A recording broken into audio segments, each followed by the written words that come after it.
Hope everybody's doing well. This is Glenn with Last of the Boomers. So, what my idea is for today's video is Darcy, 6 strings, 9 lives, has a contest, or a thread going, not a contest. There's nothing to win with it, but there's a thread he's proposed of if you had to live with only 10 of the albums that you own, what 10 would they be? And I've found watching other people's videos really kind of interesting. Picks are all over the place, and I like some of the rationale behind them and stuff. Anyway, I have started watching on Netflix a new series that it seems like a lot of people are talking about called Tidying Up with Marie Kondo. Tidying Up, you can watch the series to get the whole thing, but the gist of it is you decide whether to keep something or to throw it out based on whether it sparks joy in your life. And if you're going to throw it out, you thank it and send it on its way. But for today, what my idea is, I'm going to randomly pull records out of this bin, and I'm going to try and decide whether they spark joy in my life and so therefore I should keep them, or whether for whatever reason they're around for something other than sparking joy. And I don't know about you, but I'm terribly bad at picking out records that I like. I'm not doing what probably is the more sensible thing of picking records I already know I like, but I'm being adventuresome. Either I like the artist or something I've heard about it, or I think the record's a good deal, or I think it's going to impress other people. Sad to say, I think that factors into what I pick sometimes. Not whether I think I like it, but whether you think I'll be cool for liking it. So there's a fair amount of records like that. I'm going to cut myself down to 9 right away because it's too much of a hassle to put this one, this box set by Melody Gardot, into the crate. And you all have heard me talk about it, know how much I love it, so it would definitely go in. I'll just count that as my first one that sparks joy and go for 9 beyond that, okay? So here we go. Random pick. I think I've overfilled this box to come out too hard here. So the first one I pick is the Robert Randolph Family Band, and the name of this album is Lickety Split.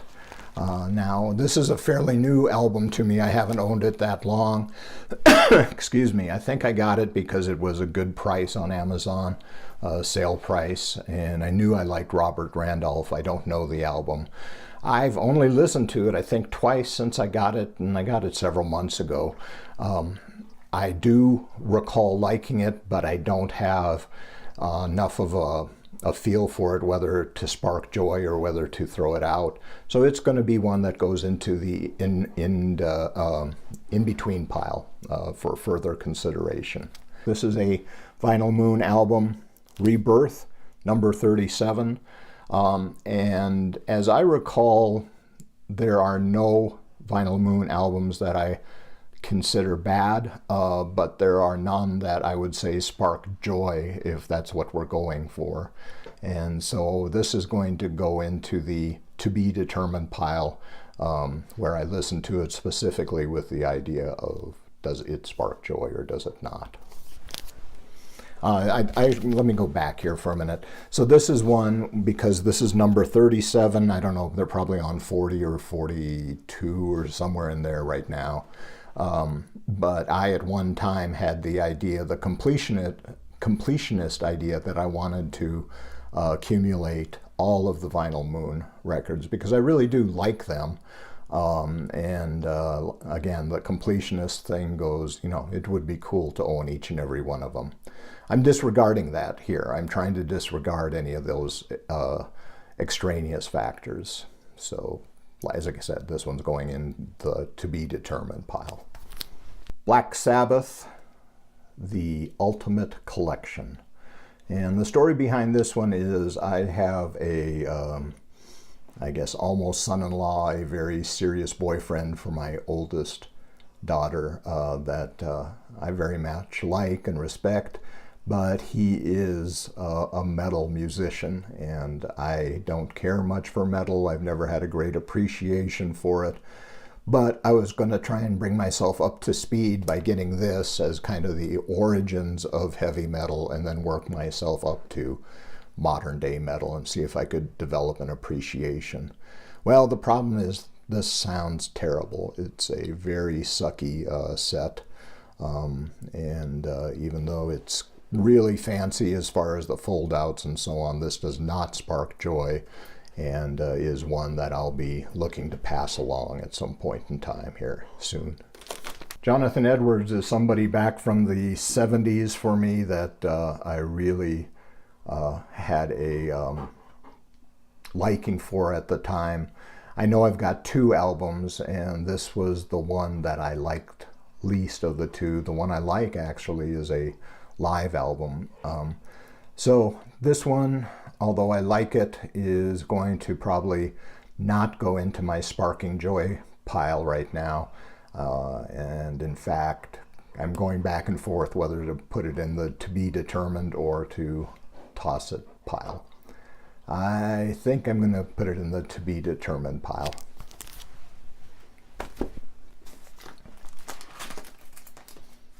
Still holding at 2 records right now. Oh, here we go. Next one I pull is Jonathan Edwards. What's it called? Lucky Day. It's a live album.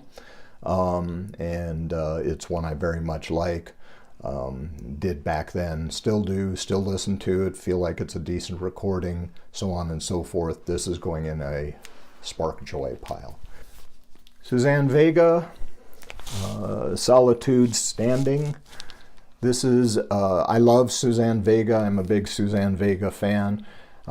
This is not probably my favorite album of hers. Although, but it's the only one I own right now, so that makes it hard. That makes me go, you know, that's probably why I bought it. It's a used record. I'm sure I got it pretty inexpensively, maybe $7 to $10, I want to say. But it is not one that sparks joy for me, so sad to say it's got to go in the get it out of here pile. So I thank you for your time in my life, and I hope you find a better owner. Bye-bye. Oh man, picking all kinds of ones here.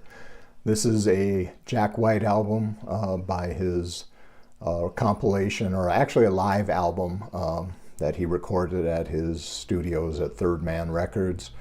It is not a bad album, but I'm kind of beginning to question whether I like Jack White, or whether I simply like what he's done as far as being a music historian and pushing music in a bit of a different direction than what corporate America might have it go. So I very much appreciate Jack. I don't get much off of this album, and even though I paid a lot for it, I'm going to have to put it in the move it on pile. Another pretty new record for me. I do have this on streaming, which is where I listen to it most of the time. And I think I also have the CD somewhere of it. But I saw this album come up for a good price on eBay. It's a quality remastering and reissue that I got from Europe. I paid pretty big bucks when it came to shipping, because I didn't really think about how much shipping from Europe would cost. This was like one of my first, if not the first, Discogs purchase. And so I regret what I paid for it. That dampens that spark of joy in my heart, but it is still something that I very much get joy from, so it's going over into the keep pile. Neil Diamond. Now pay close attention to this. Neil Diamond, Hot August Night 2. When I got this, I didn't read closely enough. Seems like as I get older, that's a problem, reading with comprehension. I thought this was Hot August Night. The photo is somewhat similar, and so I bought it thinking it was an album that I very much liked back in the day. Bottom line is I don't like this very much at all. So thanks, Neil, for the effort. Thanks for the great music you've made throughout the years, but this record is headed elsewhere. Ooh, this is going to be a toughie. Fiddler on the Roof. Fiddler on the Roof marks the first production that I moved from pit orchestra to being on stage. This is where I caught the bug to do theater, and theater is how I met my now wife 41 years ago or something like that. So it has a special place in my heart. I'm going to have to start a different pile for this because sentimentally it sparks joy. Musically, will I ever listen to it again? Not sure about that. Not very often anyway. But I do have sentimental attachment, and Marie herself says dealing with sentimentality is kind of the last thing you do, the advanced lesson, if you will. So I'll save this for an advanced lesson at some point. This is kind of a cool one. This is Molly Birch, Please Be Mine. This is another actually very new record to me, but I've listened to it a lot on streaming. She is definitely not going to be everybody's tastes. She basically kind of mimics early 60s girl groups, except she has a very low voice for a woman, which is kind of uncharacteristic for the genre. And I don't know, some people may like it. I love it, but others may not. So, you know, choose at your own risk. For right now, this gives me joy, so it's going over here. Ella and Lewis, I love both of them. Honestly, I don't know the album all that well. It's a fairly new acquisition for me, but I'm going to put it over in my Sparking Joy pile for no other reason than the photo here on the cover just makes me smile continually, and it's definitely one I need to listen to more, but the picture is what brings me joy at this point. Herb Alpert, The Lonely Bull. I think I have most of Herb Alpert in the Tijuana Brass, and there's at least one I'll keep. This one I don't have any particular connection to, so I'm going to put it in the moving on pile. The reason I would keep it if I was rationalizing is, oh, I probably got this for at the most $1, maybe 25 cents or something. So why not keep it? But if your intent is to cut down clutter in your life, which it is for me, then something like this, regardless of price, is going to go. Liz Brasher. This is someone that I talked about in a video just a few days ago. You can go back and look up that. I think I actually have the album cover on the thumbnail, so it should be easy to find that way. And I talked very glowingly of her as a young woman that I found on Bandcamp. And so I went ahead and ordered the album. I've listened to it now a couple times, and I probably should do a follow-up review. Maybe I'll do that. But even though this is brand new, I have some problems with it that I didn't identify at first, and so I'm going to have to call it a mistake, and this one's going to be moving on. Sun Squabby Deluxe. This came from that organization I think I talked about in my first video, or one of my first ones, from feedbands.com. They have kind of a novel idea as far as how they deal with independent bands. This was the very first new record I got when I went back into collecting a little bit over a year ago now. No, probably exactly a year before I got into records. So this was the first one I got, and I really do like it a lot. It kind of brings back that spark of joy just because of being the first, but as I remember, I like the music on it and I need to listen to it more, which is part of why I'm doing this exercise of cutting down, not to 10, but again, I think maybe to 30, because even as it is, even though I have a very small collection compared to most of you, many of these albums just haven't seen justice as far as how much I've listened to them. and this would fall into that category. Ah, Carly Simon. I don't know, does this album have a title?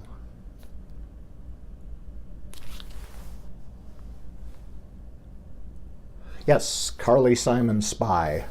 I got it probably as much as anything, if I'm honest, is because Carly Simon's hot.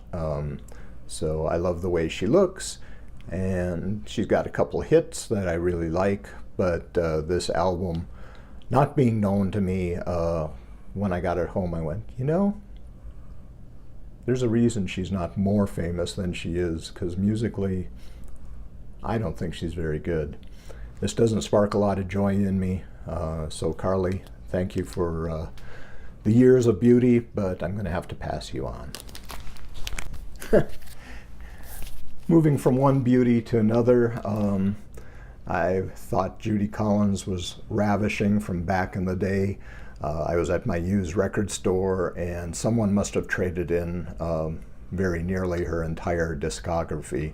To my mind, she makes a very smart move in putting a great portrait on almost all of her albums.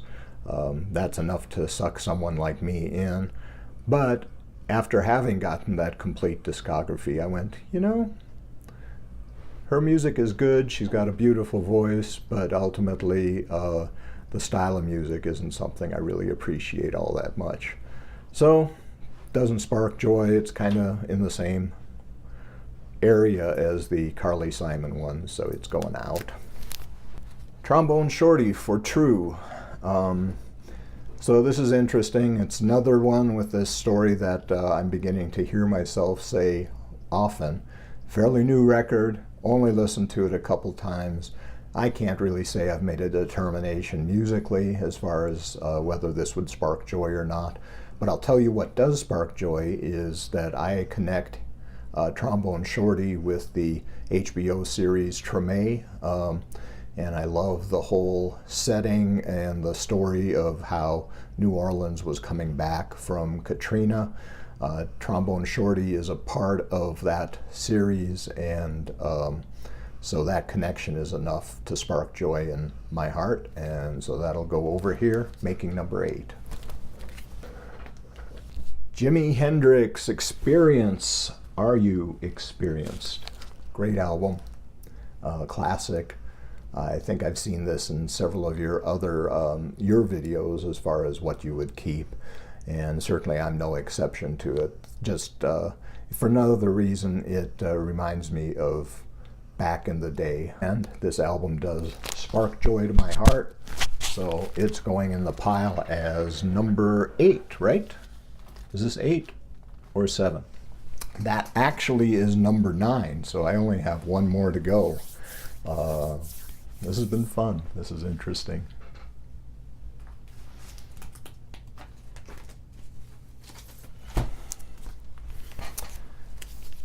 Alan Parsons, Pyramid. Another album where I love Alan Parsons. I don't particularly love this album. I definitely want some Alan Parsons in my life at some point, and I'm sure at some point some will show up. But this particular album I'm lukewarm on, so it is going in the let's put it in the to be determined pile. I'm losing resolve, I guess, and I'm going to say that I need to listen to it more before I say for sure. But I think I'm going to replace this with an album I like better, Alan Parsons album I like better at some point in time. Another Judy Collins, probably this was the one that had everybody swooning back in the day, and much like the other one, the music doesn't do it for me. So as much as I like looking at the cover, unless I frame it and put it on my wall, I think it's going to go period. Go period. America, their self-titled album, I do believe, has their hits on it, like Horse with No Name, and I guess is an iconic record, both of the era and both in my life. The place where it fits into my life is this was the first record I got high to smoking marijuana, so it marks the beginning of the drug-crazed part of my life, and the stories surrounding that make me smile, and plus it's a good album. So it is going to become my 10th and final one, and let's review them quickly here. America, self-titled. Jimi Hendrix, Are You Experienced? Trombone Shorty, For True. Sun Squabby Deluxe from Feed Bands.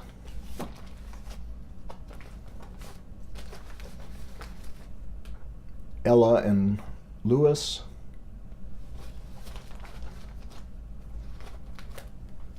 Molly Birch, and I kind of have to look what this one's called. Please Be Mine by Molly Birch.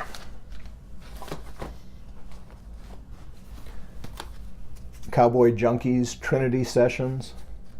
I'm going to probably listen to this right afterwards because I have not seen it in my collection in a while, and it's time for me to listen to this again.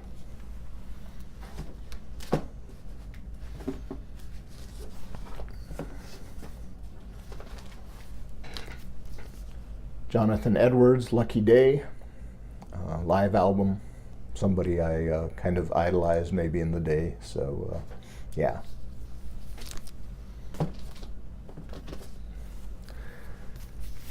Delta Swamp Rock compilation, bunch of great artists on here.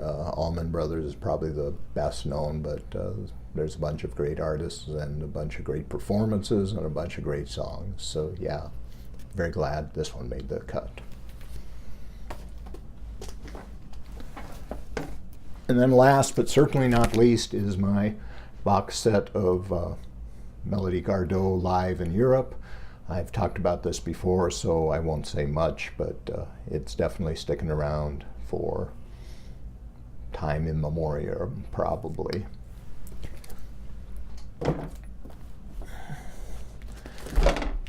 So what do I think now that this is done? And I've got a ton to cut out to get back to under 20 minutes like I want to.